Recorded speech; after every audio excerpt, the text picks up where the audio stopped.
Hello everyone, this is Vaibhav Bansal, your friend, mentor and coach.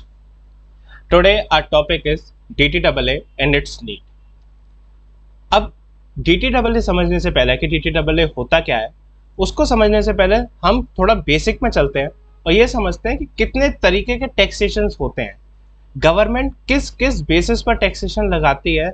अगर आप ये conditions fulfil करेंगे तो आपके ऊपर टैक्स लगेगा और अगर आप ये कंडीशंस फुलफिल नहीं करते तो आपके ऊपर टैक्स नहीं लगेगा। तो वो कौन सी कंडीशंस हैं जिसके ऊपर गवर्नमेंट टैक्स लगाती है, सबसे पहले मैं आपको वो समझाता हूँ। सबसे पहले उसमें आता है what are principles of taxations.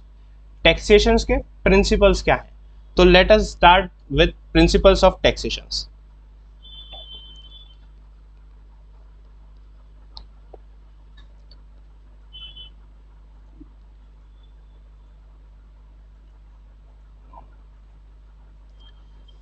There are two types of principles of taxation. First is residence-based taxation, and second is source-based taxation. अब what is residence-based and what is source-based, ये अब हम समझते हैं। पहले आपको ये समझना है कि दो तरीके से ही टैक्सेशन लगता है। इंटरनेशनल टैक्सेशन में अगर आप जब भी जाओगे, इंटरनेशनल टैक्सेशन क्या है? इंटरनेशनल टैक्सेशन एक वो टैक्स है जहां पर दो या फिर दो से ज्यादा कंट्रीज अगर आपकी इन्वॉल्व हो जाए और उस ट्रांजैक्शन पर जिससे कि जो आपने ट्रांजैक्शन किया और जिसमें दो या फिर दो से ज्यादा कंट्रीज इन्वॉल्व हो गई, तो उस ट्रांजैक्शन पर जो टैक्स लगता है उस टैक्स को हम नॉर्मल कॉमन भाषा में हम ये कह सकते हैं कि वो एक इंटरनेशनल टैक्सेशन है। अब इंटरनेशनल टैक्सेशन लगाने के क्या तरीके हैं, कौन सी गवर्नमेंट टैक्स लेगी? आप इमेजिन करिए, इंटरनेशनल टैक्स मैंने आपके साथ, आप मान लीजिए इंडिया के रेसिडेंट है, आप इंडिया में रहते हैं, आप इंडिया के हैं, अब आप जाएंगे अमेरिका के साथ, आपने कोई ट्रांजैक्शन किया नॉर्मली। अब आप बताइए कौन सी गवर्नमेंट टैक्स लेगी? इंडिया टैक्स लेगा या फिर अमेरिका टैक्स लेगा? इशू है, कौन टैक्स लेगा? ट्रांजैक्शन तो दो गवर्नमेंट के बीच में हुआ, तो आपको कितना टैक्स देना है? इंडिया में देना है, अमेरिका में देना है या फिर दोनों में देना है? ये समझने के लिए सबसे पहले एक प्रिंसिपल लॉन्च किया गया कि what are the principles of taxation. Residence based taxation भी होता है, सोर्स बेस्ड टैक्सेशन भी होता है। तो पहले मैं इनको समझाता हूँ, इसे क्लैरिफाई करता हूँ, देन आपको पता चलेगा कि डबल टैक्सेशन अवॉइडेंस एग्रीमेंट में डबल टैक्स क्या होता है और then double taxation avoidance agreement क्यों लाया गया। स्टार्ट करते हैं रेसिडेंस बेस्ड टैक्सेशन से। तो एक बहुत ईजी एग्जाम्पल लेते हैं, जैसे कि मिस्टर ए, ये इंडियन है और रेसिडेंट इंडियन है, इंडिया के ही ये रेसिडेंट है, ठीक है। सेकेंडली मैं ले लेता हूं मिस्टर जॉन, ये अमेरिकन रेसिडेंट है या फिर अमेरिका में रहते हैं, आप कुछ भी मान सकते हैं। इन दोनों के बीच में एक ट्रांजैक्शन होता है, मान लीजिए ट्रांजैक्शन हुआ और ट्रांजैक्शन है परचेज ऑफ प्रॉपर्टी, ठीक है। मिस्टर ए ने मिस्टर जॉन से परचेज करी एक प्रॉपर्टी, नॉर्मल सी सिचुएशन है। अब क्या करेगा मिस्टर ए, जो रेसिडेंट है इंडिया के, जो इंडिया के रेसिडेंट है, वो रेसिडेंस बेस पर according to the section 5 of income tax act, according to section 5 of income tax act 1961, वो रेसिडेंस बेस पर टैक्स हो जाएंगे। यानी कि रेसिडेंट अकॉर्डिंग टू सेक्शन 5 क्या कहता है इनकम टैक्स एक्ट का? सेक्शन 5 ये कहता है कि कोई भी रेसिडेंट इंडिविजुअल, जो रेसिडेंट इंडिविजुअल से जो कंडीशन है 182 डेज एंड मोर की, वो हम सेक्शन 6 में डिटेल में पढ़ेंगे जब हम section 6 of income tax act कर रहे होंगे, तो आप कब रेसिडेंट बनते हैं। पर मैं एक नॉर्मल एक सिचुएशन मान के चल रहा हूँ कि हर सिचुएशन में आप इंडिया के रेसिडेंट हैं, आप इंडिया में रहते हैं, अगर आप 1-2 साल से इंडिया में रह रहे हैं तो तो आप इंडिया के रेसिडेंट हैं, मैं ये कंडीशन मान के चल रहा हूँ। इसके आगे के इफ एंड बट्स आने वाले सेशंस में हम देखेंगे। अगर आप इंडिया के रेसिडेंट हैं तो आप सेक्शन 5 में कवर हो जाएंगे, और उसमें सेक्शन 5 में कवर होके ये क्या कहता है, अगर कोई भी इनकम एक रेसिडेंट कमाए, अगर कोई भी इनकम एक रेसिडेंट कमाए तो उसकी, चाहे वो कहीं भी कमाई हो, चाहे इंडिया में कमाई हो, अमेरिका में कमाई हो, ऑस्ट्रेलिया में कमाई हो, उससे कोई मतलब नहीं है। आपने अगर आप इंडियन रेसिडेंट हैं और आपने कोई भी इनकम कमाई, उस इनकम को मैं नाम दूंगा ग्लोबल इनकम। कहीं से भी इनकम कमाई हो, ग्लोबली आपने कोई भी इनकम कमाई हो, मैं उसको नाम दे रहा हूँ ग्लोबल इनकम। अगर आपने वो ग्लोबल इनकम कमाई है और आप इंडिया के रेसिडेंट हो अकॉर्डिंग टू सेक्शन 5, तो आपको सारी इनकम पर टैक्स इंडिया में देना पड़ेगा, ये सेक्शन 5 कहता है। अगर मैं इस केस में, जैसे कि मिस्टर ए इस केस में रेसिडेंट इंडिविजुअल है, अब इन्होंने एक प्रॉपर्टी परचेज करी है मिस्टर जॉन से। नॉर्मल केस में मिस्टर ए ने कुछ अभी कमाया नहीं है, उन्होंने कुछ भी अर्निंग नहीं करी है। आगे जाके मान लीजिए इसी सिचुएशन में ही कोई इनकी हाउस प्रॉपर्टी से इनकम आ रही है, मान लीजिए सेम केस, मिस्टर ए का कोई प्लॉट है या फिर कोई भी एक बंगलो है इन यूएसए, उस पर मिस्टर जॉन रहते हैं। अब मिस्टर जॉन रहते हैं तो मिस्टर जॉन उनको प्रॉपर्टी का पैसा देंगे, जिसको आप रेंट कहते हैं। रेंट आया, अब वो मिस्टर ए की इनकम बन गई। अब हालांकि वो इनकम इंडिया में तो नहीं कमाई, कमाई तो यूएसए में है। तो बेसिकली आपके हिसाब से क्या होना चाहिए था, टैक्स इंडिया में लगना चाहिए था या फिर अमेरिका में लगना चाहिए था? सोचिए, अपना आंसर कमेंट बॉक्स में देते जाइएगा। बी एक्टिव, जितना ज्यादा आप एक्टिव रहेंगे उतना जल्दी सीखेंगे इन चीजों को। वैसे नॉर्मली अगर मैं देखूं, अगर मैं इनकम टैक्स इंडिया वाला हटा दूं, उसका सेक्शन 5 ना पढ़ूं, तो मेरे हिसाब से तो भाई अमेरिका में टैक्स लगना चाहिए था, इंडिया में लगाने की जरूरत ही क्यों है, कमाया पैसा उधर है। बट अगर मैं इंडिया में पैसा देना चाहता हूँ, क्योंकि मेरे को देना पड़ रहा है सेक्शन 5 के अकॉर्डिंगली, अगर मुझे देना पड़ रहा है, ठीक है, इंडियन रेसिडेंट को अगर उसने ग्लोबल इनकम, कोई भी इनकम पे उसने टैक्स कमाया हो, वो सेक्शन 5 के अकॉर्डिंगली उसको सारी इनकम पर टैक्स देना पड़ेगा। इतने समझ आया? ये रूल होता है, ये प्रिंसिपल होता है residence based principle. Residence based principle यही है, ग्लोबल इनकम आपकी टैक्स हो जाएगी अगर आप किसी एक कंट्री में, आप किसी भी एक कंट्री के रेसिडेंस बन जाए। अगर आप रेसिडेंट हैं इस कंट्री के, जैसे कि I am a resident of India, ठीक है, इन are example mister A is a resident of India.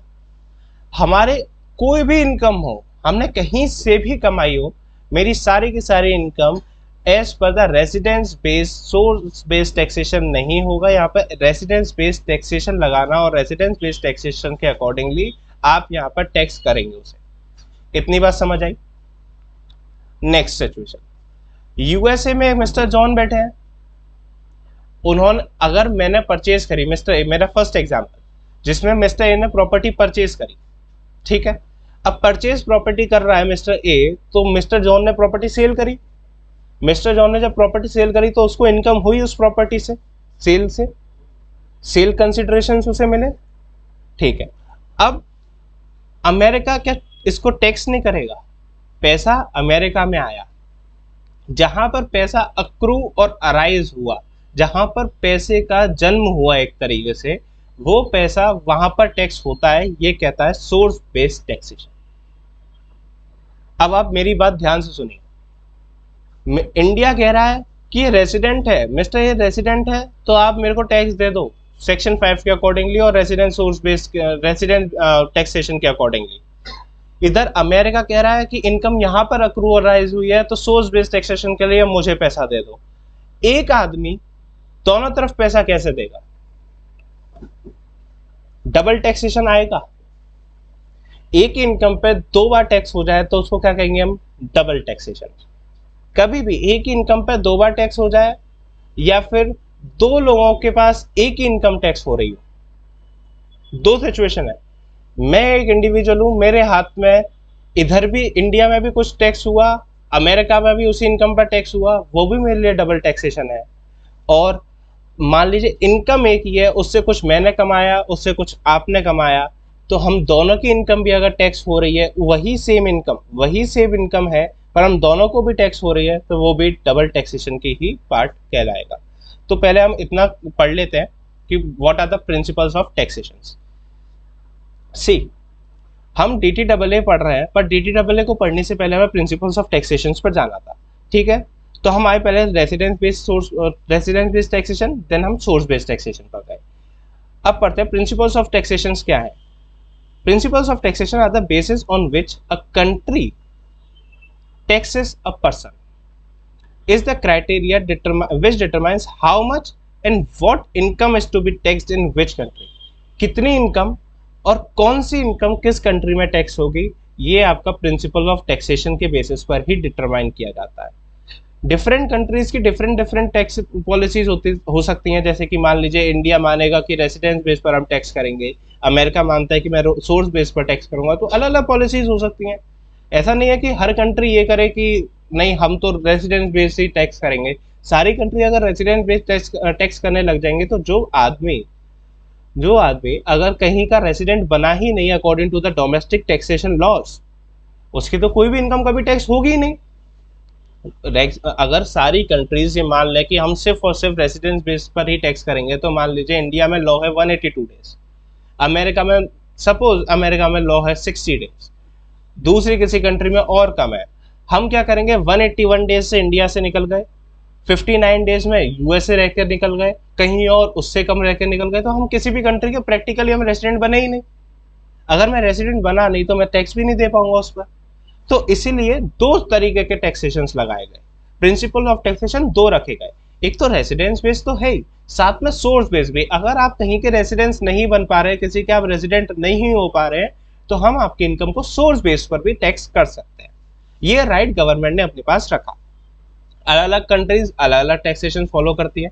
Country of residence क्या करती है, प्राइमरी राइट देती है रेसिडेंट कंट्री को कि आप इसकी ग्लोबल इनकम, जो मैंने बताया ग्लोबल इनकम शुरुआत में डिफाइन किया मैंने, कहीं से भी कमाई हुई income, if you are a resident, आप किसी भी दुनिया के किसी भी कोने में आप कोई इनकम कमा रहे हो, वो आपकी इनकम रेसिडेंट बेस पर ग्लोबल इनकम कहलाई जाएगी और वो ग्लोबल इनकम आपके इंडिया में टैक्स हो जाएगी। तो यही लिखा है, देखिए पढ़िए। डिफरेंट कंट्रीज में follow different principal of taxation. Countries which follow the residence-based taxation gives the primary taxation right to the country of residence of the assessee, where global income is taxed to the country where he is a resident। जहां का resident है वहां की उसकी global income tax होती है। इतनी बात समझ आई। देन आगे बढ़ते हैं। इसी जगह पर दूसरी तरफ अगर मैं देखूं तो एक सोर्स बेस्ड टैक्सेशन भी है, जो ये कहता है is confers the right to tax and income to the country where source of income is located। जहां इनकम का सोर्स है। मेरे पहले एग्जांपल में अगर मैं आपको दिखाऊं, ये एचपी, ये प्रॉपर्टी हमने परचेज करी थी, या फिर एचपी इनकम। आप देखिए सेकंड एग्जांपल लीजिए, एचपी इनकम सोर्स कहाँ है, अमेरिका में, क्योंकि मैं यहां से अर्न कर रहा हूं, सोर्स मेरी यहाँ है, पर मैं टैक्स किधर दूंगा, इंडिया में, एज पर सेक्शन 5। तो सोर्स रूल कहता है जहां आपने पैसा कमाया आप वहां पर टैक्स देंगे। इंडिया जनरली दोनों ही तरीके के टैक्सेशन फॉलो करता है, वो रेसिडेंट बेस पर भी टैक्स करता है, वो सोर्स बेस पर भी करता है। अब आप इतना सुन के ये तो कहेंगे कि भाई डबल टैक्सेशन तो हो रहा है इसके हिसाब से, इंडिया दोनों समय पे टैक्स करेगा, मैंने कोई इनकम कमाई तो मेरी ग्लोबल इनकम टैक्स हो गई as per the residence rule, और कोई दूसरी कंट्री सोर्स बेस पर भी टैक्स ले सकती है, तो दो तरीके के टैक्सेशन लग रहे हैं। नहीं लगेगा। इंडिया दोनों फॉलो करती है, पर आगे जाके काफी सारे रिलीफ्स भी देती है। वो रिलीफ्स में हम आने वाले सेशंस में अपने डिस्कस करेंगे कि कौन कौन से रिलीफ्स होते हैं। हम उसका ब्रीफ आइडियाज थोड़ा सा आज ले लेंगे, पर हम डिटेल में उसके में आने वाले कुछ सेशंस में हम उसको डिटेल में डिस्कस करेंगे। तो इंडिया दोनों तरीके के टैक्स फॉलो करती है, प्रिंसिपल्स, रेसिडेंस बेस्ड भी फॉलो करती है और सोर्स बेस्ड भी फॉलो करती है। आपको बस अभी तक ये क्लियर हो जाना चाहिए कि what is residence based taxation and what is source based taxation. ये क्लियर हुआ तो मैं आगे बढ़ता हूं।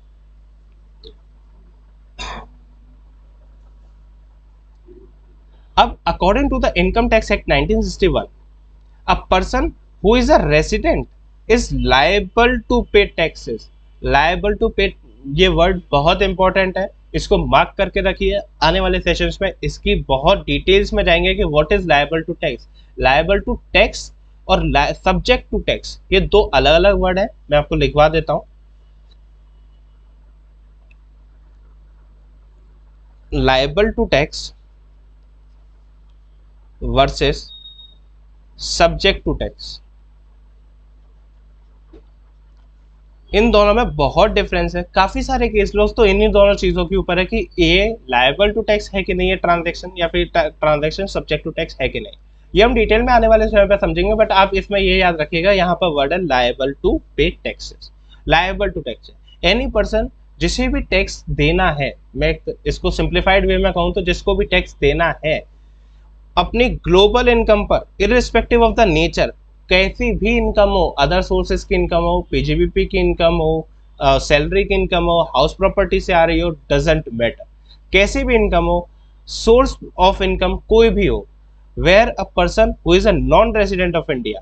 अगर मैंने यहाँ तक तो देख लिया रेसिडेंट ऑफ इंडिया के लिए, आपको ग्लोबल इनकम पर टैक्स देना है। अब मैं कहूँ अगर कोई पर्सन नॉन रेसिडेंट है, वो लायबल टू टैक्स होगा।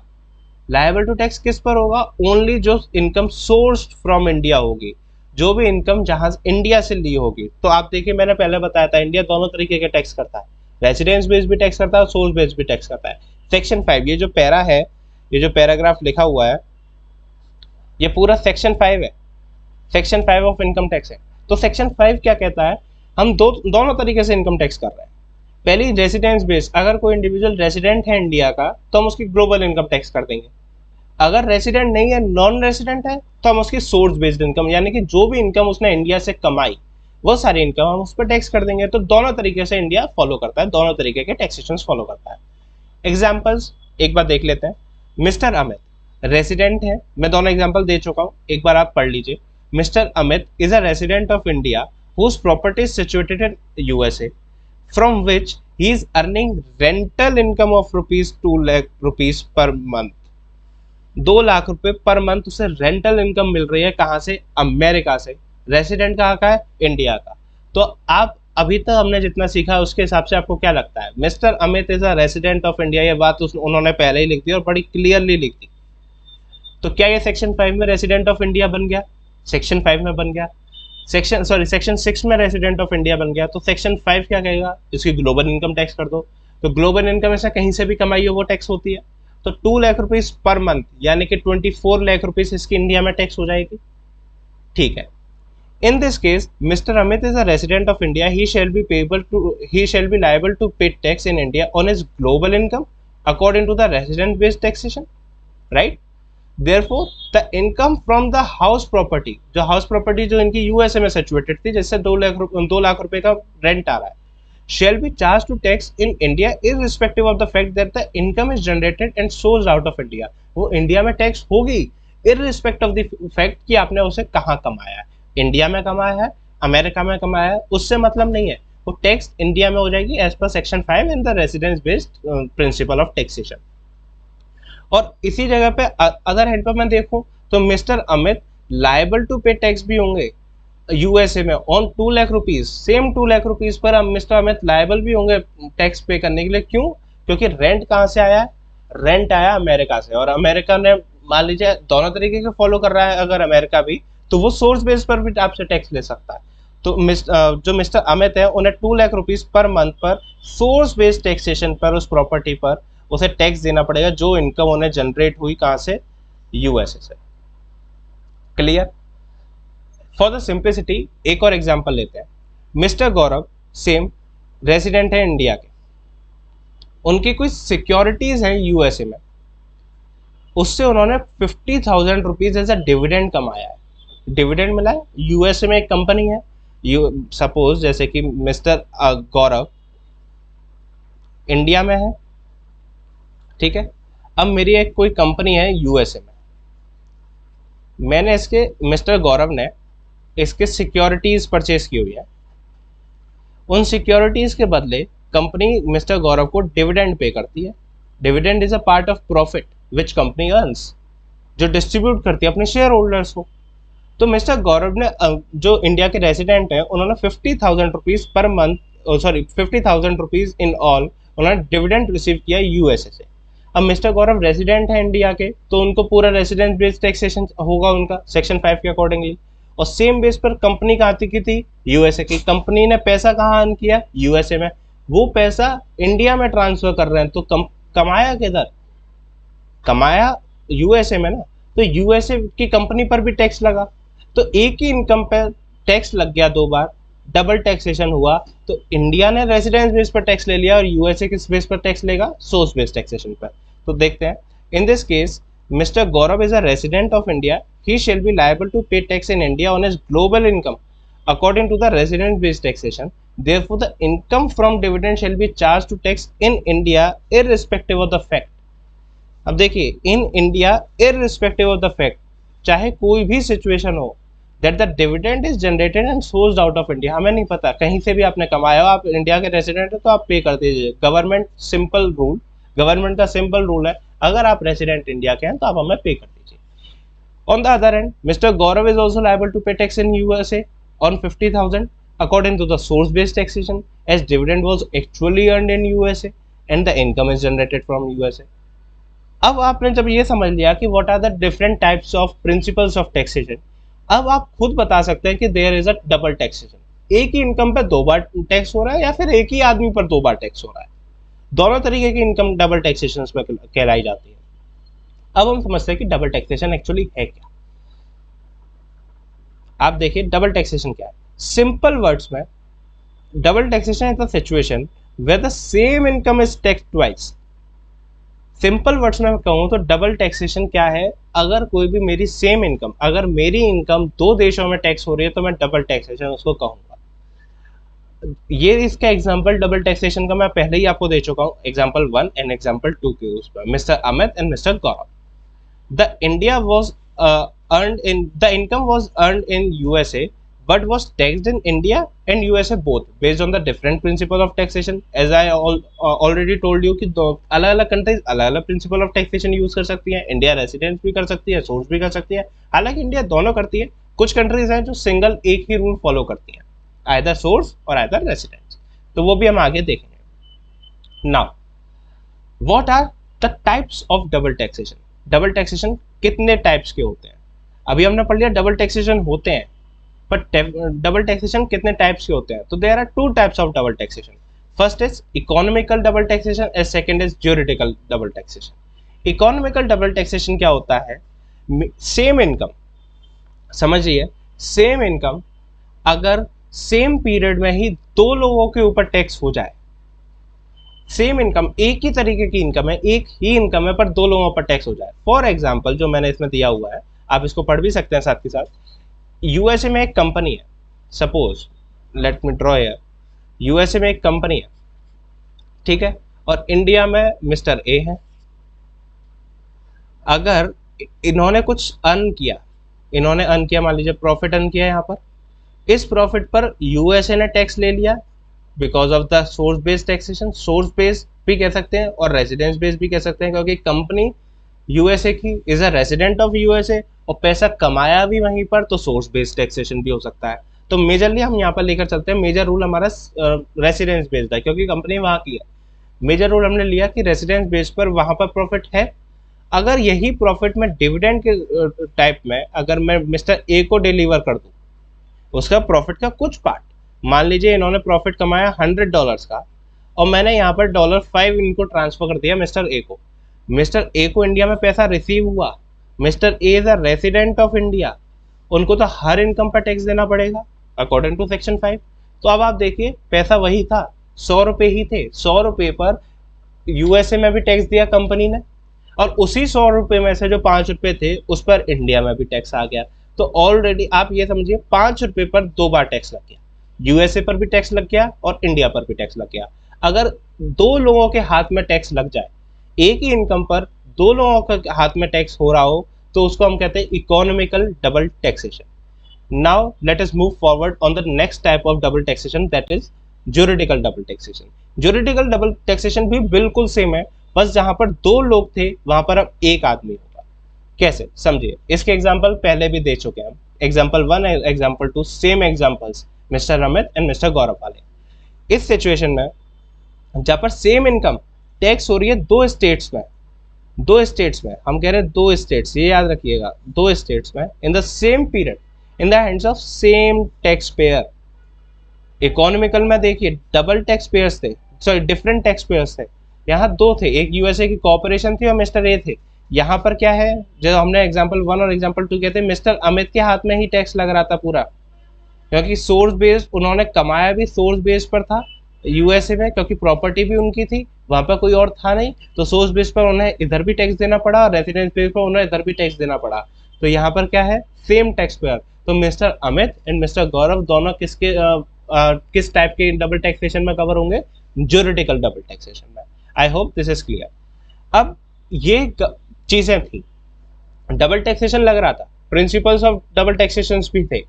अब गवर्नमेंट ने देखा कि दो जगह पर टैक्स हो रहा है, एक नॉर्मल इंडिविजुअल, एक इंडिविजुअल या फिर एक कंपनी के ऊपर अगर आप दो बार टैक्सेशन लगा देंगे सेम इनकम पर, तो उसको अच्छा नहीं लगेगा, या फिर गवर्नमेंट की एक इमेज कह लीजिए, या फिर डबल टैक्सेशन कोई नहीं देना चाहेगा, कोई नहीं देना चाहता है कोई भी डबल टैक्सेशन, कि एक इनकम पर दो बार टैक्स क्यों, एक बार टैक्स ले लीजिए, आपस में आप देखते रहना।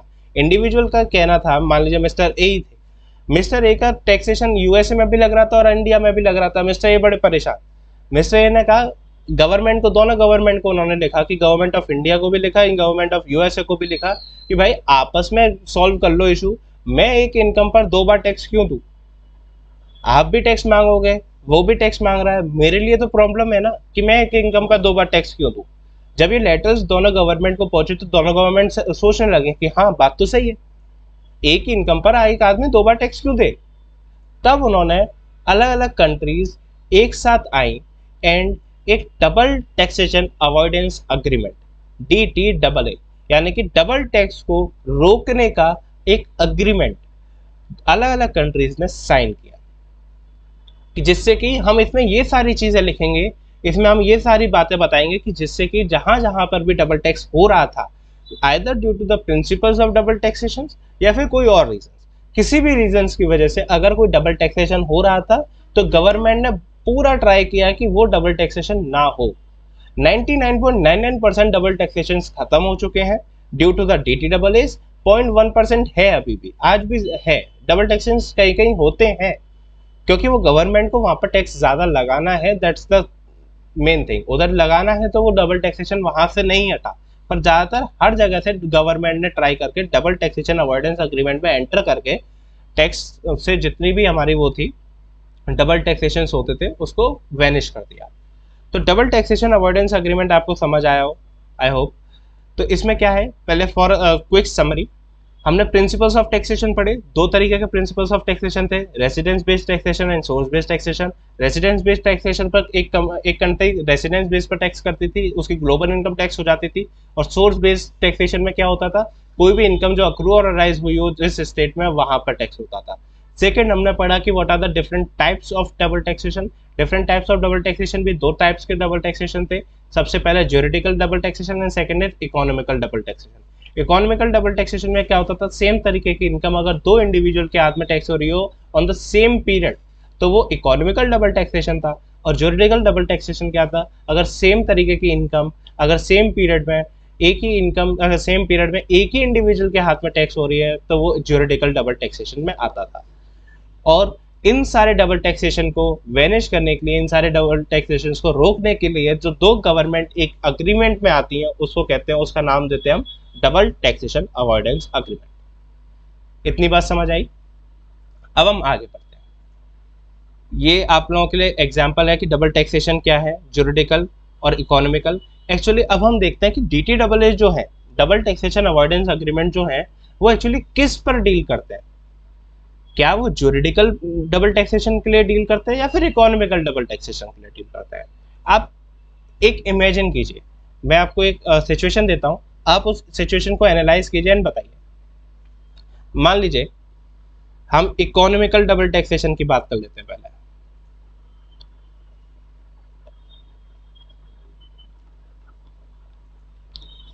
इकोनॉमिकल डबल टैक्सेशन में क्या होता था, different tax payers same country, ठीक है, डिफरेंट टैक्स पेयर्स होते थे, same income different tax payers. तो मान लीजिए मिस्टर ए, और मान लीजिए यहाँ पे कोई भी एक कंपनी है, कोई भी कॉर्पोरेशन, ये यूएसए की है और ये मान लीजिए ये इंडिया के है, ठीक है। इकोनॉमिकल डबल टैक्सेशन में क्या हो रहा है, डिफरेंट टाइप्स ऑफ टैक्सेशन हो रहे थे। यहाँ से ये डिविडेंड आ रहा था, हमारे पुराने एग्जाम्पल में यहाँ पे डिविडेंड आ रहा था $5 का, यहाँ इन्होंने अर्न किया था प्रॉफिट $100 का। अब यहाँ पर $5 पर यहाँ भी टैक्स हो गया on the source based taxation, और $5 पर यहाँ भी टैक्स हो गया on the residence based taxation. ये एक सिचुएशन है, ठीक है। सेकंड सिचुएशन क्या है, मैं ज्यूरिडिकल की एक सेकंड सिचुएशन ले लेते हैं।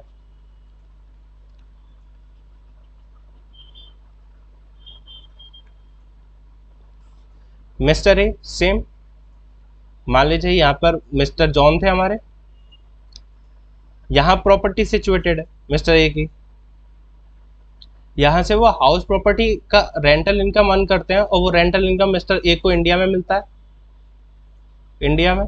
तो एज अ रेसिडेंट इनके लिए सेक्शन 5 में रेसिडेंस बेस्ड टैक्सेशन लग गया, ठीक है। और यहाँ पर मिस्टर ए को ही यहाँ पर सोर्स बेस्ड टैक्सेशन भी देना, सोर्स बेस्ड बेसिस पर भी इन्हें टैक्स देना पड़ेगा उन्हीं इनकम, उसी इनकम पर जो यहाँ मिली। हमारे केस में थी 2 लाख पर मंथ,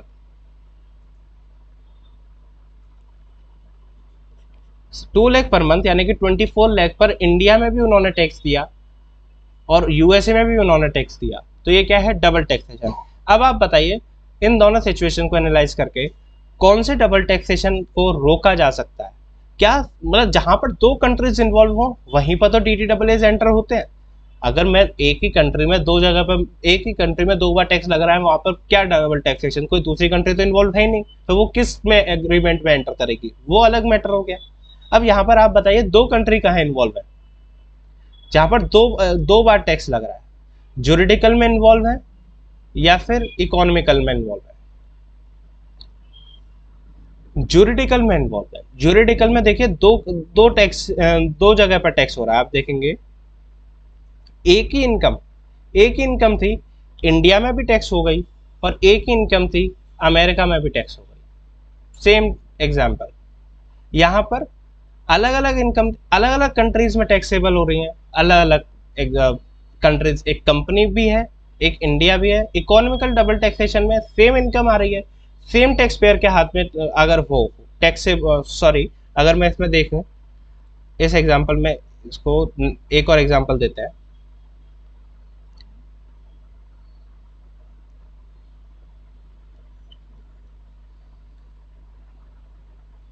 ये देखिए, when income is earned by a corporation is taxed both at the corporation and to its shareholder when distributed as a dividend। अगर दोनों मैंने बताया कि कॉर्पोरेशन से आ रहा है डिविडेंड $100 और $5 का, तो $5 पे 2 बार टैक्स हो गया डिफरेंट टैक्स पेयर्स के हाथ में, तो वो इकोनॉमिकल डबल टैक्सेशन हो गया।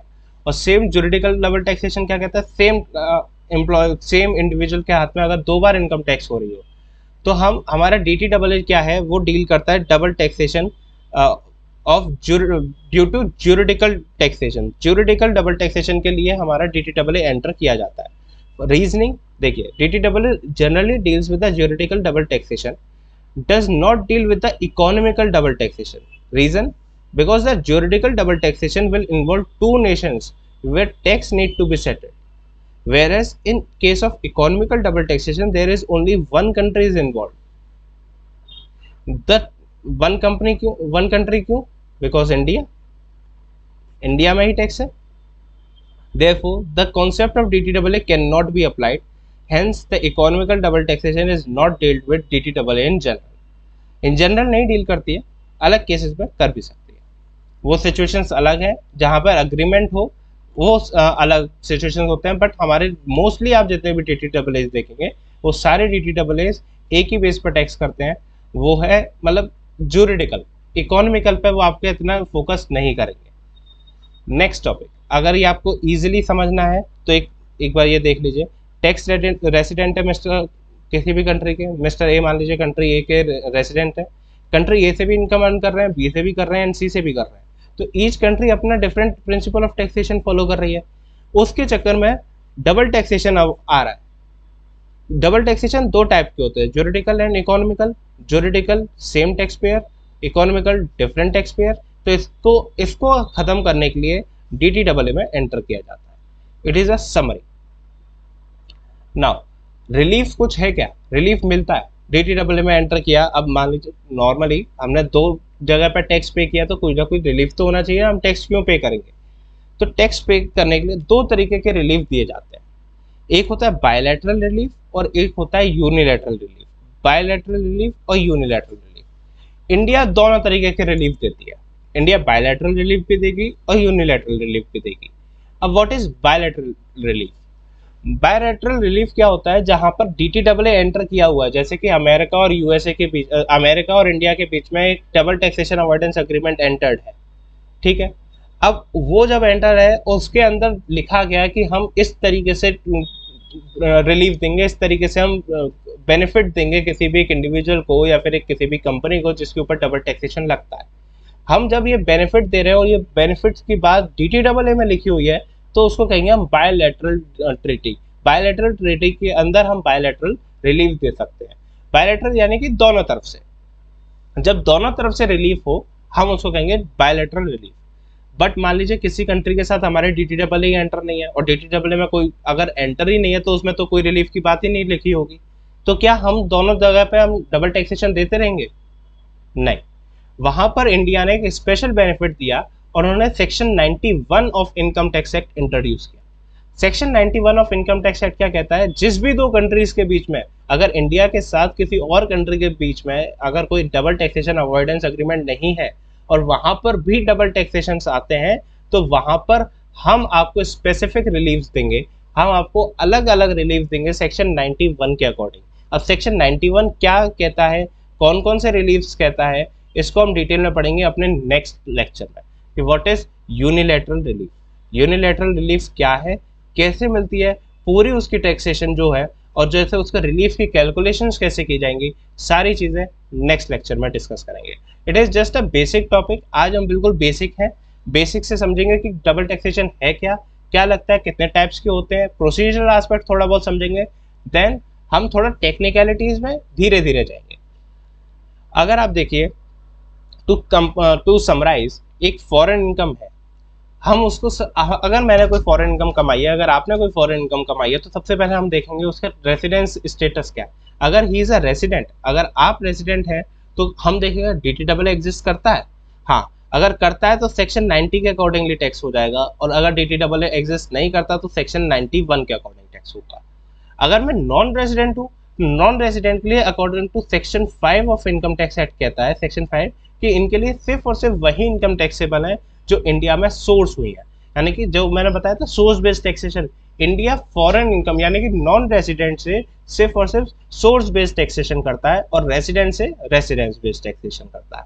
इतनी बात क्लियर। अब जरूरत क्या थी, डीटीडब्ल्यू की जरूरत वैसे तो बता चुके हैं, समराइज कर लेते हैं, लिखा हुआ एक बार पढ़ लेते हैं डीटीडब्ल्यू की जरूरत क्यों थी। To avoid the double taxation of an income in the hands of a person, the DTAA between the countries allocate the taxing right to the residence country and the source country।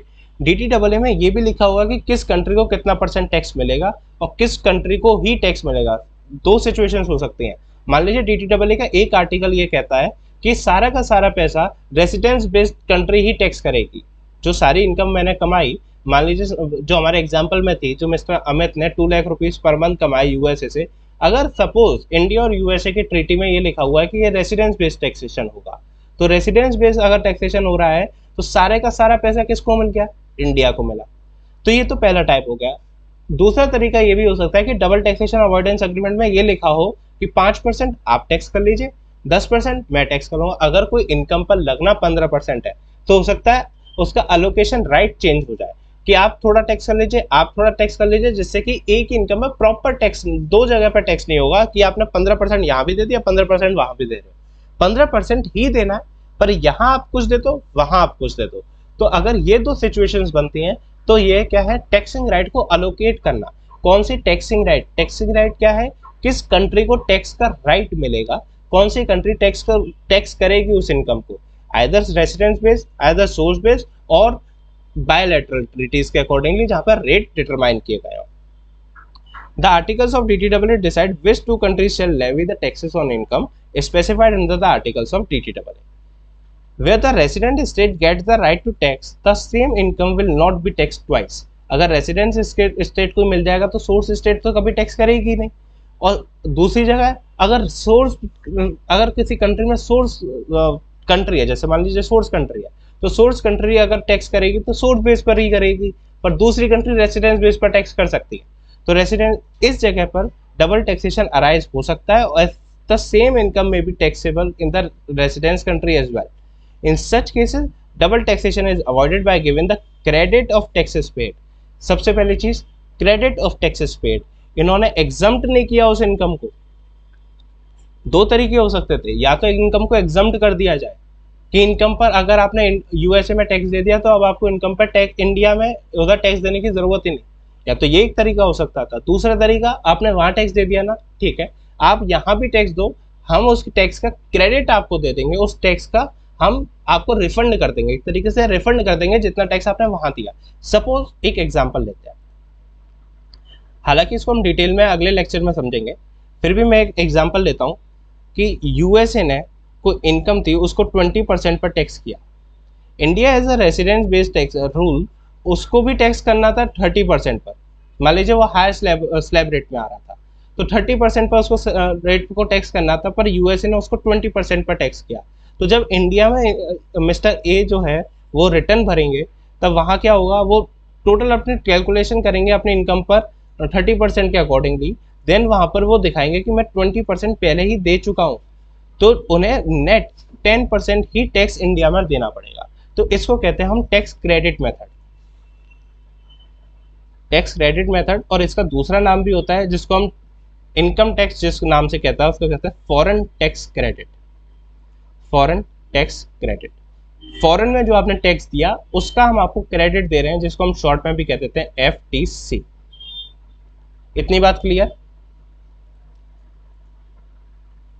Next, articles of DTAA also helps in determining the resident state in case of conflict due to the domestic laws of two different countries। ये वाली बात article number 4 में है of DTAA। Article number 4 में क्या है कि अगर मान लीजिए लॉज के अकॉर्डिंगली इंडिया 182 डेज कहता है और मान लीजिए यूएसए 60 डेज कहता है ऑफ रेसिडेंसी के लिए, कि अगर आपको रेसिडेंट बनना है तो आपको इंडिया में 182 डेज या मोर रहना पड़ेगा, और यूएसए में मान लीजिए 60 डेज। तो क्या हुआ, 182 डेज में यहाँ रहा इंडिया में, मैं यहाँ का भी रेसिडेंट बन गया।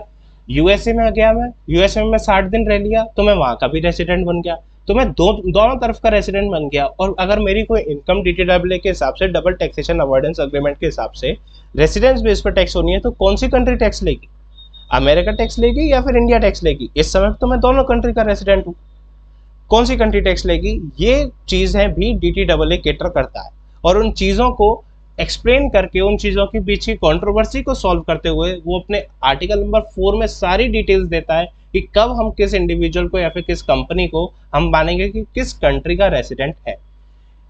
एंड सम आर्टिकल्स, एक तो ये कहते हैं कि रेसिडेंस बेस्ड टैक्सेशन बताए, कौन से कहाँ का रेसिडेंट है, एक तो ये बताएगा। और कुछ आर्टिकल्स ऐसे भी हो सकते हैं जो ये बताएंगे कि किस इनकम पर कितना % टैक्स लगेगा और किसको राइट मिलेगा किस इनकम पर टैक्स करने का। अलग अलग आर्टिकल्स अलग अलग बात करते हैं, हम भी अलग अलग ही सेशंस में इसके ऊपर बात करेंगे। आर्टिकल 4 भी अपने आप में एक बहुत बड़ा सेशन होगा कि आर्टिकल 4 क्या कहता है, उसकी बहुत अपनी डीपनेस है, धीरे धीरे उसके अंदर भी हम जाएंगे। अभी एक बेसिक आइडिया ऊपर से कि हाँ आर्टिकल 4 भी ऐसी कुछ है, यहाँ पर ये भी चीजें हम रिजॉल्व कर सकते हैं।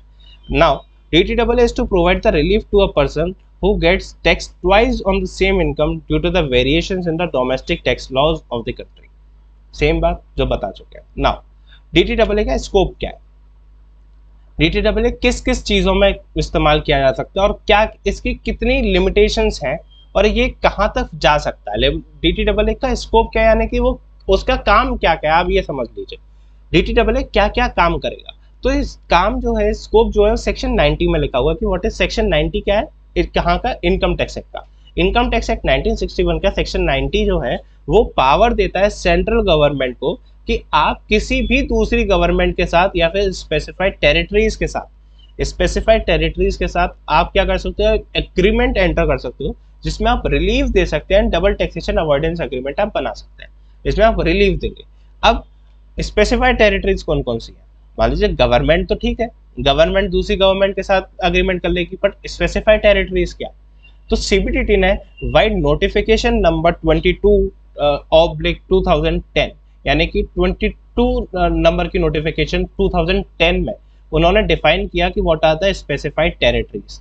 तो ये नोटिफिकेशन उनकी जो 8 अप्रैल 2010 की है, इसमें उन्होंने 9 स्पेसिफाइड टेरिटरीज उन्होंने बताई है कि ये 9 स्पेसिफाइड टेरिटरीज है जिसके साथ इंडियन गवर्नमेंट एंटर कर सकती है किसी भी एक अग्रीमेंट में टू अवॉइड डबल टैक्सेशन। इसमें नाम है, देखिए, बर्मुदा, ब्रिटिश वर्जिन आइलैंड, केमन आइलैंड, जर्सी, नीदरलैंड्स, मकाओ, ये काफ़ी सारे कंट्रीज हैं, इनके साथ भी आप डबल टैक्सेशन कर सकते हो। इन्हें स्पेसिफाइड टेरिटरीज का नाम दिया गया है।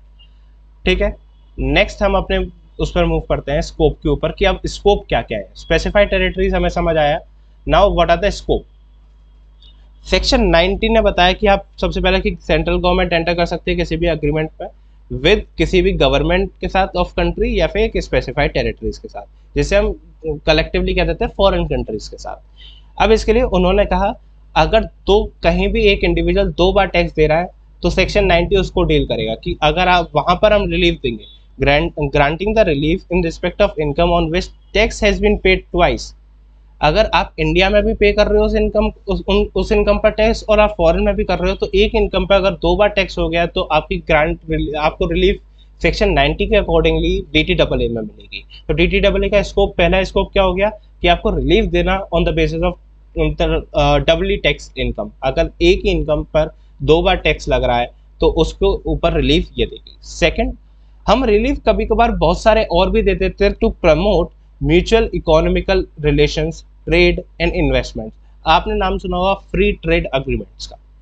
फ्री ट्रेड अग्रीमेंट्स होते हैं, 2 कंट्रीज एंटर करती है, लाइक अमेरिका। अभी जस्ट रिसेंट अगर एग्जांपल दिया जाए तो इंडिया एंड ऑस्ट्रेलिया ने फ्री ट्रेड अग्रीमेंट एंटर किया है। इंडिया एंड यूके भी 2022 के एंड तक और स्टार्टिंग ऑफ द 2023 में फ्री ट्रेड अग्रीमेंट्स इशू करेंगे। यहाँ पर क्या होता है, हम थोड़ा सा टैक्स कम कर देते हैं या फिर हम और भी सारी चीज़ें हैं जैसे कि टूरिज्म को बढ़ाने के लिए या फिर किसी कंट्री में एक्सपोर्ट बढ़ाने के लिए, इंपोर्ट बढ़ाने के लिए, कंट्री की स्टेबल सिचुएशन रखने के लिए और म्यूचुअल इकोनॉमिक के रिलेशनशिप्स को इम्प्रूव करने के लिए और प्रमोट करने के लिए हम काफ़ी सारे बेनिफिट्स देते हैं एक कंट्री को दूसरी कंट्री से। वो बेनिफिट्स भी दिए जा सकते हैं, वो बेनिफिट्स भी सेक्शन 90 के पास पावर है कि आप किसी भी एक कंट्री के साथ फ्री ट्रेड अग्रीमेंट आप एंटर कर सकते हैं। Third, avoidance of double taxation. मैंने शुरुआत में, अगर आपको याद हो तो मैंने शुरुआत में एक एग्जांपल दिया था कि एक इंडिविजुअल है 182 डेज इधर रहना इंडिया में, वो 181 डेज रहकर यहाँ से चला गया। अमेरिका में 60 डेज रहना है, वो 50 डेज वहाँ रहे, 59 डेज वहाँ रह के चला गया। ऐसे ऐसे करके वो किसी भी देश का तो रेसिडेंट बना ही नहीं, तो वहाँ पर रेसिडेंस बेस पर तो कभी टैक्स हो ही नहीं सकती थी इनकम। तो ऐसे उन्होंने क्या किया, टैक्स अपना अवॉइड किया, टैक्स अवॉइड कर दिया उन्होंने कि जिस इनकम पर मुझे टैक्स लगना चाहिए था अब वो टैक्स नहीं लग पा रहा है, क्योंकि आपने उस टैक्स को इस तरीके से आप अपना स्ट्रक्चर आपने इस तरीके से बनाया अपने रेसिडेंस का कि आप किसी भी कंट्री का रेसिडेंस बने ही नहीं। तो उस सिचुएशंस में क्या करना चाहिए, उस सिचुएशंस में DTAA डील कैसे करेगा। सारी गाइडलाइंस DTAA में दी हुई है, पर सेक्शन 90 सिर्फ एक पावर दे रहा है DTAA को कि आप क्या क्या अपने अंदर इनकॉर्पोरेट कर सकते हो। तो देखिए, in avoidance of double taxation of income under this act and corresponding law of the foreign country without creating opportunities for non taxation। अभी जैसे हमने किया वो नॉन टैक्सेशन हो गया, DTAA उसी को रोकेगा। और रिड्यूस टैक्सेशन, कम टैक्स लग सकता है। टैक्स इवेजन और avoidance including treaty shopping. Treaty shopping arrangements क्या होते हैं, अपने एक्ट को इस तरीके से करना, अपने काम को इस तरीके से करना कि जैसे कि मान लीजिए अगर मैं कोई काम सही तरीके से करूँ तो मेरा ट्रांजैक्शन इंडिया और USA के बीच में होगा, अगर मैं सही तरीके से काम करूं तो। बट अगर मैं अपने ट्रांजैक्शन को घुमाऊं और मैं उस ट्रांजैक्शन को मॉरिशियस के थ्रू रूट कर दूं, मॉरिशियस और इंडिया के बीच में अगर वो ट्रांजैक्शन हो जाए तो मैं बेनिफिशियल हूं। क्यों? क्योंकि मॉरिशियस और इंडिया के बीच की जो ट्रीटी है वो बहुत ही ज़्यादा फ्लेक्सिबल है, बहुत ही ज़्यादा रिलैक्स्ड है, वहाँ पर टैक्सेशन बहुत ही कम है और बहुत सारे रिलीफ दिए हुए हैं। तो अगर मैं वहाँ से अगर रूट कर दूँ अपनी इनकम को तो मेरे लिए फ़ायदा है। तो अगर मैं 2 ट्रीटीज के बीच में मैं चुन पा रहा हूं कि मैं कौन सी कंट्री को सेलेक्ट करूं, तो वो मेरे लिए क्या है, ट्रीटी शॉपिंग। कंट्रीज इसे भी रोकना चाहती हैं कि जो है एक्चुअली जो ट्रांजैक्शन होना चाहिए था वो ट्रांजैक्शन हो। आप ट्रांजैक्शन को रूट करके अगर आप गलत वो लेना चाहते हैं, अगर बेनिफिट ऑफ DTAA तो वो ना मिल पाए। arrangements and aimed at obtaining relief provided in the said agreements for the indirect benefit to the residents of the foreign country. इतना बात समझ आया? Then exchange of information. अब DTSS के अंदर पावर है कि आप किसी एक कंट्री के रेजिडेंट्स की या फिर किसी, जैसे मान लीजिए इंडिया और यूएसए, सेम एग्जांपल, अगर मुझे रेसिडेंट्स की एक इन्फॉर्मेशन चाहिए कि आपने उधर कितना पैसा कमाया, जिससे कि मैं एक एक्चुअली वेरीफाई कर सकूँ ना, मैं रिटर्न भर रहा हूँ, मान लीजिए मैंने रिटर्न भरी, अब इनकम टैक्स डिपार्टमेंट जो इंडिया का है वो कैसे वेरीफाई करेगा कि हाँ इसने इतनी ही इनकम बाहर से कमाई थी? यूएसए से इन्होंने 2 लाख, जो मिस्टर अमित ने 2 लाख रुपीज पर मंथ ही कमाई, ये कैसे वेरीफाई होगा?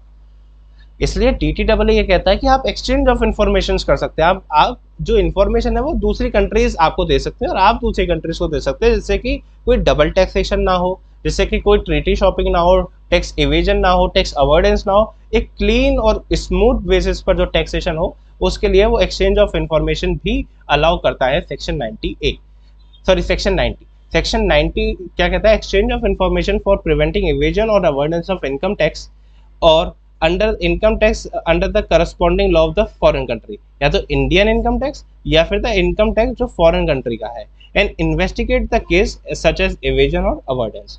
कुछ भी केस हो उसके बेसिस पर आप इवेल्युएट कर सकते हैं। Then recovery. जब आपने इंफॉर्मेशन ले ली, जब आपको पता चला कि ये रिकवरी, इसमें इन्होंने 2 लाख रुपए इनकम दिखाई है बट एक्चुअली तो 5 लाख रुपए की इनकम थी, तो उससे हम रिकवर भी कर सकते हैं। सेक्शन 90 आपको ये पावर देता है कि आप रिकवरी भी इनिशिएट कर सकते हैं under the income tax act, और कोई भी फॉरेन कंट्री जिसके साथ आपका एग्रीमेंट है उनके बीच में आप रिकवरीज भी एंटरटेन कर सकते हैं। सेम बेस पर ही जो सेक्शन 90 कहता है, सेक्शन 90 पावर किसको दे रहा है? सेंट्रल गवर्नमेंट को, कि वो आप एंटर कर लीजिए किसी भी एक अग्रीमेंट के साथ, किसी भी एक अग्रीमेंट में एक कंट्री के साथ या फिर किसी भी एक स्पेसिफाइड टेरिटरी के साथ। सेम बेस पर ही सेम चीज सेक्शन 90A भी कहता है। तो फिर डिफरेंस क्या है? सेक्शन 90 सेंट्रल गवर्नमेंट को पावर दे रहा होता है और सेक्शन 90A जो है 90A वो स्पेसिफाइड जो ऑर्गेनाइजेशंस हैं ऑफ इंडिया उनको पावर दे रहा है कि आप किसी भी specified territories, specified organization of specified territories, उनके साथ आप एंटर कर सकते हैं किसी भी एक अग्रीमेंट पर।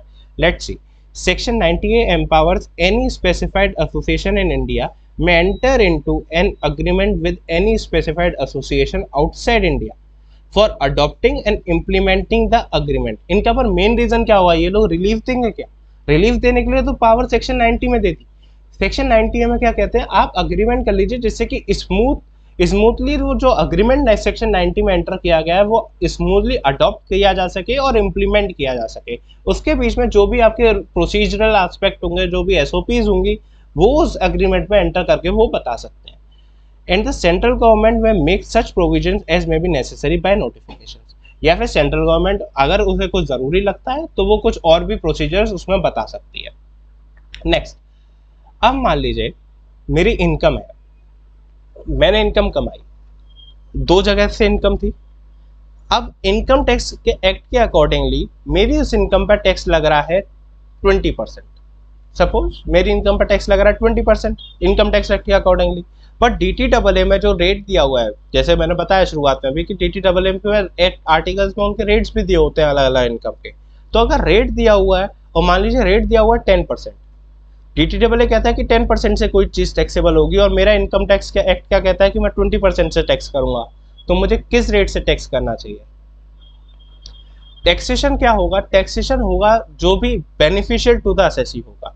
अगर असेसी के लिए 10% बेनिफिशियल है तो आपको 10% पर टैक्स आप काट लीजिए या फिर 10% पर आप टैक्स पे कर दीजिए। TDS अगर 10% उन्होंने डिफाइन किया कि TDS है तो TDS, अगर टैक्स है तो tax.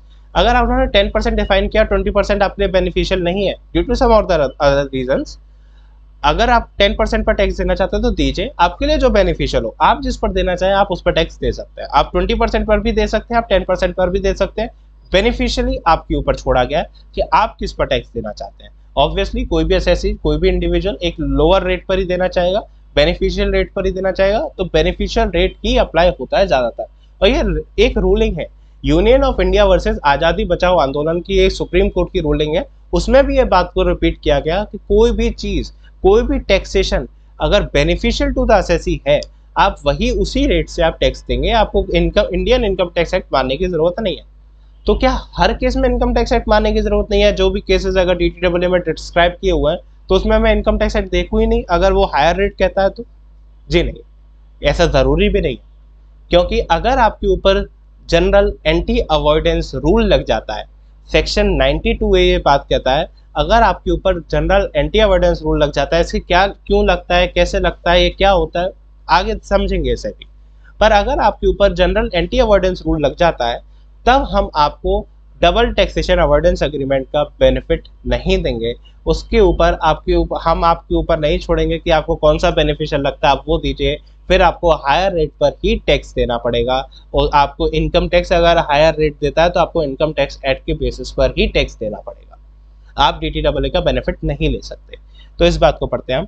Where the central government has entered into a DTAA with the government of any foreign country, then in relation to the assessee to whom such agreement applies, the provisions of Income Tax Act shall apply only to the extent, word पर focus करना है, only to the extent that are more beneficial to the assessee.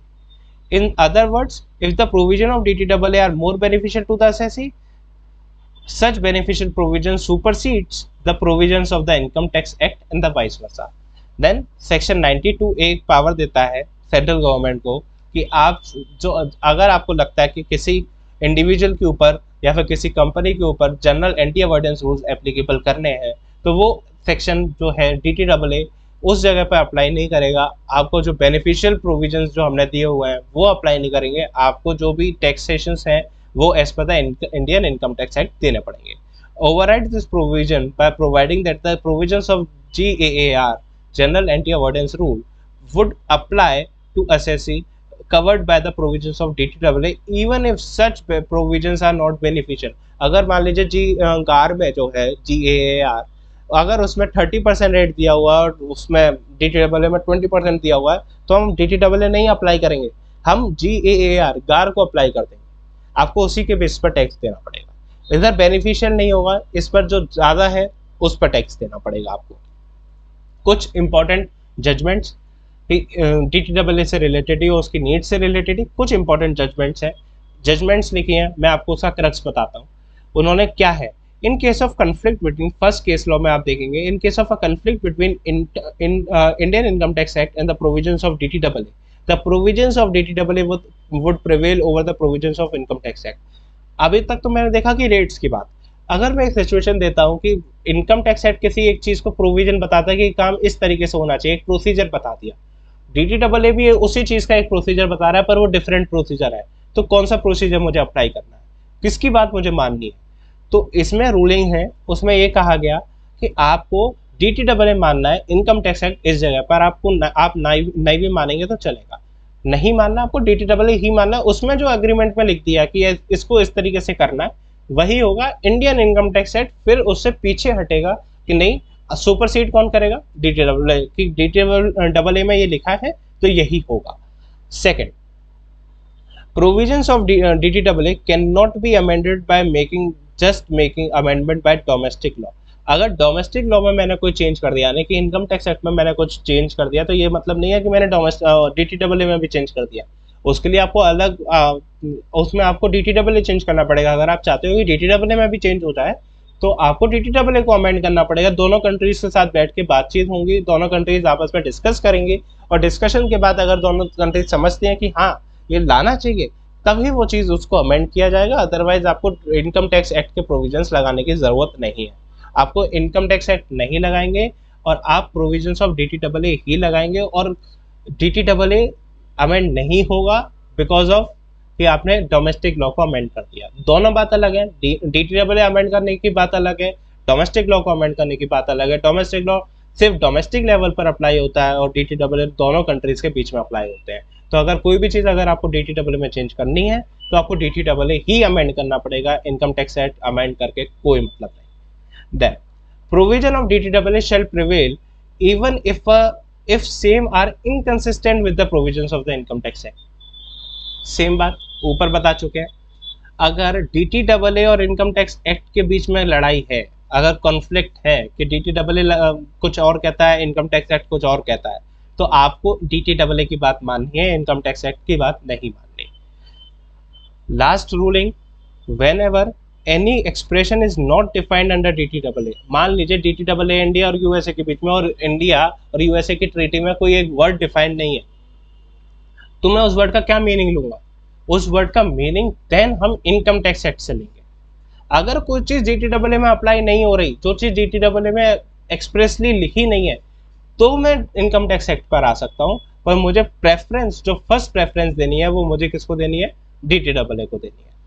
इसी के related ही, इसी last point के related ही, ruling के related ही CBDT ने एक सर्कुलर इशू किया था 1982 में, सर्कुलर नंबर 333, जिसमें एक आ गया था, अगर कोई कैलकुलेशन DTAA में नहीं दी गई है, इनकम टैक्स एक्ट में दी गई है कंप्यूटेशन ऑफ इनकम के लिए, अगर मान लीजिए कोई DTAA प्रोवाइड करता है for a particular mode of computation of income, DTAA कहता है इस इनकम को इस तरीके से कंप्यूट करो, और इनकम टैक्स एक्ट कहता है कोई और तरीका कि इसको इस तरीके से कंप्यूट करो, तो इन दोनों की लड़ाई है उस चीज़ पर। तो यहाँ पर CBDT ने भी अपने सर्कुलर में क्लैरिफाई किया कि आपको DTAA मानना है, इस जगह पर आप इनकम टैक्स एक्ट को हटा सकते हैं, इनकम टैक्स एक्ट की बात ना माने चलेगा, पर आपको DTAA की बात माननी पड़ेगी, क्योंकि वही एक सुप्रीम लॉ है, इनकम टैक्स एक्ट, और DTAA में से सुप्रीम है DTAA in case of international transactions. तो लिखा था same should be followed irrespective of the provision in the income tax act where there is no specific provisions in the agreement. It is the income tax act which will govern the same which will govern the taxation on income. ऊपर तो उन्होंने कहा कि अगर provision में लिखा हुआ है कि कंप्यूटेशन ऑफ इनकम DTAA में दी हुई है कि इस तरीके से कंप्यूट होगी, तो आप वही करो। अगर DTAA प्रोवाइड नहीं करता, लिखा है ना, if there is no specific provision, अगर स्पेसिफिकली नहीं लिखा अग्रीमेंट में, तो आप इनकम टैक्स एक्ट अप्लाई कर सकते हो। तो आप कहेंगे इसका पूरा एक क्रक्स में, अगर मैं एक लाइन में बताऊं, DTAA ओवरराइड करेगा इनकम टैक्स एक्ट को। सबसे पहले प्राइमरी आपको किसी को इंपॉर्टेंस देनी है तो आप देंगे DTAA को, देन सेकेंडरी आएगा आपका income tax act. Now what are the procedural aspect? Procedural aspect की बात करते हैं। सेक्शन 90 तो ये कह देता है कि हाँ, आपको इनकम टैक्स पर इतना टैक्स करना है, आपका स्कोप क्या है, इसका ये है, सब बताया। सेक्शन 90 का section 91, section 90 subsection 1, subsection 2, subsection 3 यही बात करते हैं।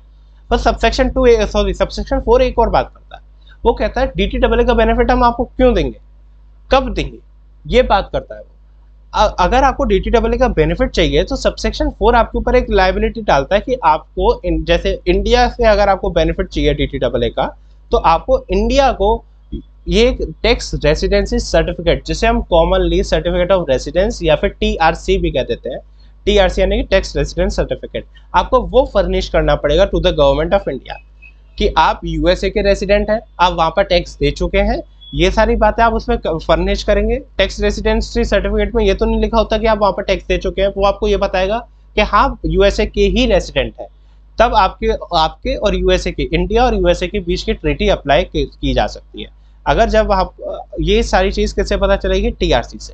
TRC ही सबसे पहली इंपॉर्टेंस है। अगर आपको DTAA का बेनिफिट चाहिए किसी भी सिचुएशन में, तो आपको TRC लेनी ही लेनी पड़ेगी और गवर्नमेंट को फर्निश करनी पड़ेगी। TRC नहीं है तो गवर्नमेंट आपको DTAA का बेनिफिट नहीं देगी। तो ये लिखा देखिए, section 90 further in subsection 4 requires N assessee not being a resident of India, जो रेसिडेंट ऑफ इंडिया नहीं है, यानी कि नॉन रेसिडेंट के ऊपर ये एप्लीकेबिलिटी लगा रहा है, to obtain a certificate of resident, जिसको हम TRC भी कहते हैं, फ्रॉम इट्स रेसिडेंस स्टेट यानी कि USA, to claim the benefits of DTAA। अगर उसको DTAA का बेनिफिट चाहिए तो वो यहाँ आए। अपार्ट फ्रॉम दिस, सेक्शन 5 एक और रिस्पॉन्सिबिलिटी डालता है कि सेक्शन 4 वाले असेसी को, यानी कि जिसको भी TRC देनी है, यानी कि जो भी नॉन रेसिडेंट है वो DTAA का बेनिफिट लेना चाहता है, तो उसके ऊपर सेक्शन 5 एक और चीज़ डालता है, एक और इंफॉर्मेशन, एक और आपके लीजिए प्रोसीजरल चीज़ डालता है कि गवर्नमेंट चाहे तो कोई और भी डॉक्यूमेंट्स और इंफॉर्मेशन को प्रिस्क्राइब कर सकती है कि वो आपसे उस स्पेसिफाइड डॉक्यूमेंट को आपसे वो मांग सकती है to grant the benefits of DTAA। अभी कौन से डॉक्यूमेंट्स और इंफॉर्मेशन हैं ये, इसके लिए गवर्नमेंट ने एक रूल बनाया है जिसका नाम है रूल 21AB। रूल नंबर है रूल 21AB। रूल 21AB में देखिए एक फॉर्म बताया कि आपको ये जो हम इंफॉर्मेशन मांगेंगे ना आपसे, वो आप हमारे को फॉर्म नंबर 10F में दे देना। एक फॉर्म है फॉर्म नंबर 10F। आपको अगर कोई भी इंफॉर्मेशन देनी जो हम आपसे मांग रहे हैं वो आप किस में देंगे, फॉर्म नंबर 10F में। ये रूल 21AB का सब रूल 1 बताता है। क्या मांगता है वो उसमें, कहता है स्टेटस बता दो, आप इंडिविजुअल हो, कंपनी हो, फर्म हो, कौन, नेशनलिटी कहाँ के हो, कहाँ आप सिटीजनशिप है आपकी, आप वो बता दीजिए। आप अपना एसएससी का टैक्स आइडेंटिफिकेशन नंबर दे दीजिए। जैसे इंडिया के लिए tax identification number is a permanent account number, यानी कि पैन नंबर। बट अगर मान लीजिए दूसरी कंट्री में ऐसा कुछ नंबर है ही नहीं, टैक्स आइडेंटिफिकेशन नंबर है नहीं, तो वो क्या देगा, कोई भी यूनिक आइडेंटिफिकेशन नंबर जिससे आपकी पहचान हो सके कि आप ही हो ये आदमी। तो या तो फर्स्ट प्रायोरिटी किसको दी गई है, tax identification number. Tax identification number नहीं है तो क्या, कोई भी यूनिक नंबर दे सकते हैं आप। उसमें लिखा होना चाहिए पीरियड, आप किस पीरियड का सर्टिफिकेट दे रहे हैं। ये certificate year on year basis बनता है, हर ईयर का सर्टिफिकेट बनेगा। आपको ये डिस्क्राइब करना पड़ेगा, आप फाइनेंशियल ईयर 1920 के आप रेसिडेंट है, देन आपको ये भी लेना पड़ेगा 2021 के रेसिडेंट है। जिस ईयर भी आपको बेनिफिट चाहिए, आपको उस ईयर का रेसिडेंसी सर्टिफिकेट उस कंट्री से लेना पड़ेगा। Then address of the assessee, आप कहाँ रहते हैं उसकी प्रॉपर एड्रेस। लास्ट में उन्होंने कहा 10F में, अगर ये कोई भी इंफॉर्मेशन जो अभी हमने डॉक्यूमेंट्स और इन्फॉर्मेशन अभी 10F में रूल में 21AB रूल में जो 10F फॉर्म में मांगी, अगर इनमें से कोई भी इंफॉर्मेशन आप टैक्स रेसिडेंसी सर्टिफिकेट में पहले ही दे चुके हैं तो आपको फॉर्म नंबर 10F में देने की जरूरत नहीं है। अगर ये सारी इंफॉर्मेशन आप टैक्स रेसिडेंसी सर्टिफिकेट में दे चुके हैं तो आपको 10F में देने की जरूरत नहीं है। अब एक बार आपको मैं दिखा देता हूँ फॉर्म 10F दिखता कैसा है। फॉर्म 10F फाइल करने की जिम्मेदारी किसके ऊपर है, कंपनी के ऊपर, या फिर असेसी कह लीजिए आप शॉर्ट में, असेसी के ऊपर है। असेसी ही फाइल करेगा फॉर्म 10F, यही वो डिक्लेरेशन देगा, पूरी डेजिग्नेशन लिखेगा, अपने हर चीज़ लिखेगा, कहेगा सेक्शन 90 और 90A के हिसाब से मैं आपको ये सारी चीज़ें डिस्क्राइब कर रहा हूँ। स्टेटस, पैन नंबर या फिर आधार नंबर जो भी अलोकेट हुआ है, नेशनैलिटी, उसका टिन नंबर उन्होंने लिखा है। इफ पेन नंबर में लिखा हुआ देखिए, इफ असेसी इज अलोकेटेड, अगर असेसी को मिला हुआ है पेन नंबर ठीक है, आधार नंबर अगर है तो ठीक है, अदरवाइज इसको लिखने की जरूरत नहीं है, इट इज नॉट मैंडेटरी।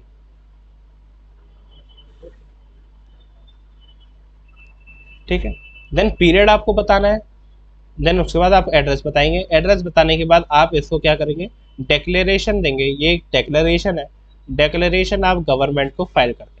ये 10F आप देंगे और TRC आप देंगे, तभी जाके आपको बेनिफिट्स मिलेंगे किसके, डबल टैक्सेशन अवॉइडेंस अग्रीमेंट के। अगर इन दोनों में से कुछ नहीं है, मान लीजिए 10F नहीं है और TRC भी नहीं है, तो भी नहीं मिलेगा। 10F है TRC नहीं है तो भी बेनिफिट नहीं मिलेगा, और TRC है 10F नहीं है तो भी बेनिफिट नहीं मिलेगा।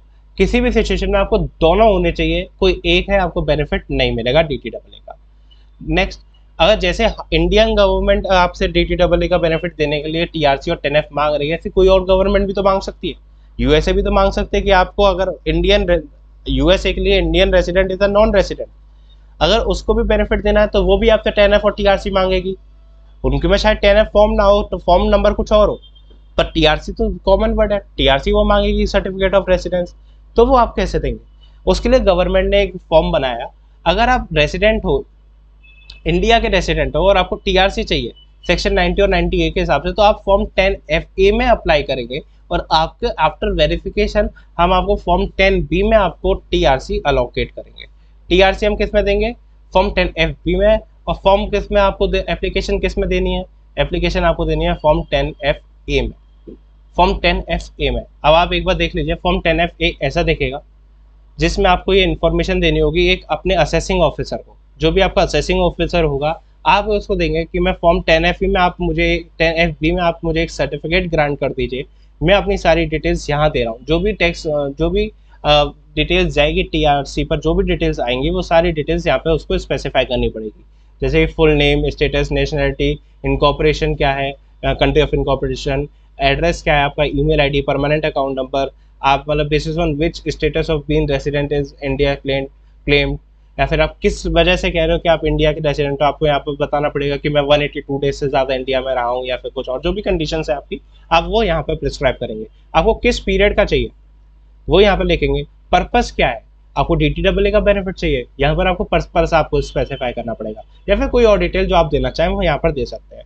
ये सर, और जो भी अगर ऊपर कुछ मांगा है उसके अगर आपको कोई अटैचमेंट लगानी है तो यहाँ पर आप अटैचमेंट कर सकते हैं। देन यहाँ पर एक आप डिक्लेरेशन देंगे तो ये फॉर्म गवर्नमेंट के पास जो एओ के पास है वो चला जाएगा। असेसिंग ऑफिसर को शॉर्ट पे एओ कहते हैं, असेसिंग ऑफिसर यानी कि इनकम टैक्स ऑफिसर। आपका एप्लीकेशन जो फॉर्म 10F ए में गया वो चीज़ों को वेरीफाई करेगा, देन आपको सर्टिफिकेट ऑफ रेजिडेंस किस में ग्रांट करेगा, फॉर्म 10FB में। फॉर्म 10FB में वो आपको सर्टिफिकेट ऑफ रेजिडेंस ग्रांट करेगा। उसमें क्या लिखा होगा, certificate of residence for the purpose of section 90 and 90A, name of the person, status, PAN number अगर आपने डाला था अलोकेट हुआ है तो ठीक है लिख देगा, एड्रेस लिख देगा, सर्टिफिकेट में आपकी सारी चीज़ लिख देगा, फॉर द पीरियड भी लिख देगा और इशूड कब हुआ वो भी लिख देगा, देन साइन करेगा। तो ये आपके लिए था फॉर्म 10FA, 10FB और फॉर्म 10F। आई होप आपको वीडियो समझ आई हो। कोई भी डाउट हो, कोई भी प्रॉब्लम हो, कोई भी डिस्कस करना हो, आपके पास मेरे अभी आगे वीडियो में सारे कॉन्टैक्ट डिटेल्स होंगे, आप उस कॉन्टैक्ट डिटेल्स पे हमें कॉन्टैक्ट कर सकते हैं या फिर आप कमेंट बॉक्स में भी कमेंट कर सकते हैं। कोई भी डिटेल्स हो, कोई भी अगर आपको प्रॉब्लम हो बिल्कुल पूछिए, we will be more than happy to help you out. Thank you.